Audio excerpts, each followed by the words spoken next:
This is Skye, your soulful progressive with FNN-Feminist News Network, that feminist news that's right for you. Welcome to Skye in the Abba Pooey room on location, staying in. That's right, friend. And if you haven't told anybody to like and subscribe and get that soulful news today, baby, you better let them know it's on their way. I know that's right. And what is it I want to talk to you about today? What is really going on? Well, let me tell you, baby. Let me tell you. Joe Biden. That's right. Joe Biden and who? Tara Reid. She's talking on democracy now, telling it all, and nobody wants to listen, not even the MeToo movement. Now, I was supposed to be a part of the MeToo movement and perform at the ECHO conference in March in LA. Let me tell you that. Disclosure open. But I didn't even return the email or go because I had a pressing event with a sick loved one in the mainland, which I am doing a diary on. Getting raw, getting real. But anyway, I am surprised that the Me Too movement is not backing her up because they're getting money from Biden. And never took the time to tell that girl, let's look at democracy now and then talk about it. Because Skye, the soulful progressive, is going to break it down to you on what's really going on. As we turn now to new developments in sexual assault allegations made against presidential candidate Joe Biden. Last week, The Intercept reported Time's Up Legal Defense Fund, set up to help survivors of rape and sexual assault, refused to fund a Me Too investigation into allegations against Biden. The charges were brought by Tara Reid, who worked as a staff assistant for then-Senator Biden in 1993, when she was in her mid-20s. Tara Reid told journalist Katie Halper in an interview published Tuesday that Biden repeatedly touched her without her consent and sexually assaulted her. A warning to listeners and viewers, her account is graphic. And then his hands were on me and underneath my clothes. And and then he went down my skirt, but then up inside it. And he penetrated me with his fingers. Tara Reid approached the Time's Up Legal Defense Fund in January looking for assistance, but was reportedly told the fund couldn't help her because Biden's a candidate for federal office and pursuing a case could jeopardize the fund's nonprofit status. The Intercept reports the public relations firm representing Time's Up Legal Defense Fund is SKD Knickerbocker, whose managing director, Anita Dunn, is a top advisor to Biden's presidential campaign. Democracy Now! Emailed Biden's press team for response to the allegations and to join us on the show, but they didn't respond. Joe Biden's deputy campaign manager, Kate Bedingfield, said in a statement, quote, "Women have a right to tell their story, and reporters have an obligation to rigorously vet those claims. We encourage them to do so because these accusations are false," she said.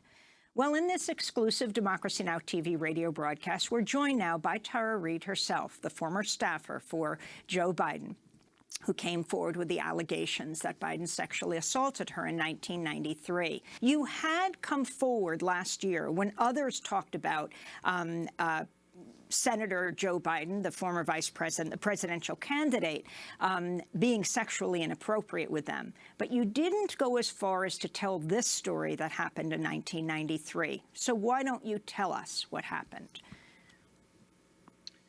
I actually tried to tell the story to some extent in 1993, in the sense that I wanted to talk about it, but I was too afraid.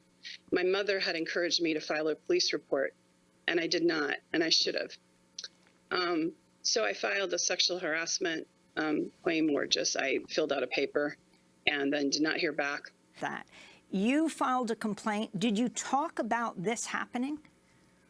No, I didn't talk about the sexual assault. What I did was I went through office protocol, which would be to go to your supervisor, and if you're not happy, you go to the next supervisor, and then the next one would be the chief of staff.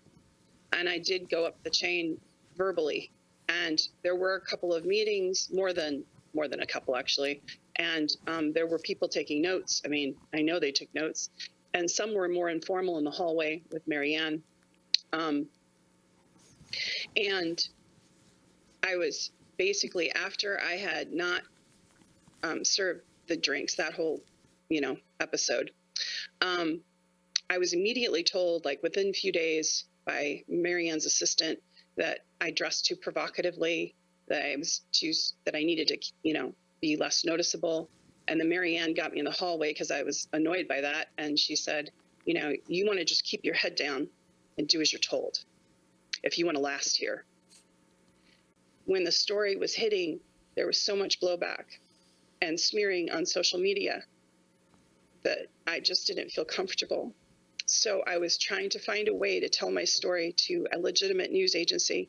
I didn't want it sold or sensationalized or anything nonsense like that. I wanted to have the deeper conversation of how hard it is for survivors of sexual assault and sexual harassment in the workplace to go up against powerful men. Because I have not received any payment for this. I have not received any compensation, because the facts are, women are not paid to talk. They're paid to stay silent. And so I wanted a women's organization around me, and that's why I went to Time's Up. It was absolutely stunning. And the 20 plus emails and the multiple conversations that we had, not one time, not once, did they say that they were connected to Anita Dunn, who worked for Harvey Weinstein and advised him and helped him keep silence some of the women that came forward. Not one time did they talk about the payments that were made to the Joe Biden campaign. Anyway, what I would say is there's been no access to justice for me, and in the fall, there's no democracy for me. I know you heard that. I know you heard Amy talking to Tara Reid. She isn't going on MSNBC. And even Jamal Thomas talked about how she got cut off of Yahoo on an article.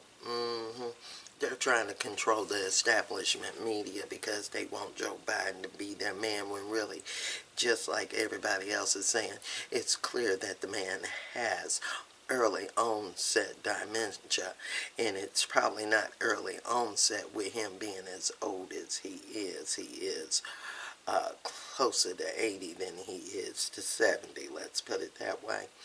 And he's creepy, man. I've said it for a long time that this man is creepy. And he shouldn't be faking out people telling, oh, we don't need health care for all for this coronavirus. We need that and a whole lot more. More production, more fueling of the economy with productions of ventilators, masks, and machines. But we have been depending on China so long, we ain't got nothing going on. So, you know what? He's talking crazy. And this whole thing with the media denying Tara Reid is crazy too. To stand behind a man, and Trump is going to use all this to say what he wants to say, to do what he wants to do, and to put this for another win.